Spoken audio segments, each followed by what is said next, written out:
Hi friends, இன்றைக்கி வந்து பார்த்தீங்க அப்படின்னா மண்டே ஸ்கூலுக்கு நிவாஷினிக்கு வந்து நான் என்னென்ன லஞ்ச் வந்து பேக் பண்ணியிருக்கேன்னு சொல்லிட்டு பார்த்துடலாம் வாங்க. மார்னிங் வந்து பிரேக்ஃபாஸ்ட்டுக்கு வந்து பார்த்தீங்க அப்படின்னா பொடி இட்லி வந்து நான் செஞ்சு வச்சுருக்கேன். சின்ன சின்னதாக கட் பண்ணிவிட்டு கார்னிஷ்க்கு வந்து கொரியாண்டர் லீவ்ஸ் வந்து போட்டு பேக் பண்ணி வச்சுருக்கேன். அதுக்கப்புறம் ரெண்டாவது ஸ்நாக்ஸுக்கு வந்து பார்த்திங்கன்னா சன்னா, காபூலி சன்னா வந்து நைட்டே ஊற வச்சுட்டு அதுக்கப்புறம் வந்து நல்லா வேக வச்சுட்டு வெங்காயம், coriander leaves, salt, black pepper, lemon juice அது மேலே ஸ்க்யூஸ் பண்ணி வச்சுருக்கேன். ஸோ தட் அது வந்து சாட் ஐட்டம் மாதிரி இருக்கும். ஃப்ரூட்ஸில் வந்து பார்த்திங்கன்னா கொய்யா வந்து வச்சுருக்கேன்.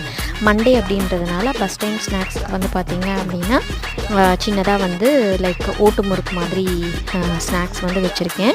வாட்டர் பாட்டில், அதுக்கப்புறம் பொடி இட்லி சாப்பிட்றதுக்கு வந்து பார்த்திங்கன்னா ஃபோக்கு, டவல் இது எல்லாமே வந்து ரெடி பண்ணி வச்சாச்சு. இனி வந்து நம்ம பேக்கில் வந்து பேக் பண்ணிடலாம். ஹோப் இந்த வீடியோ பிடிச்சிருக்குன்னு நான் நினைக்கிறேன். பாய்.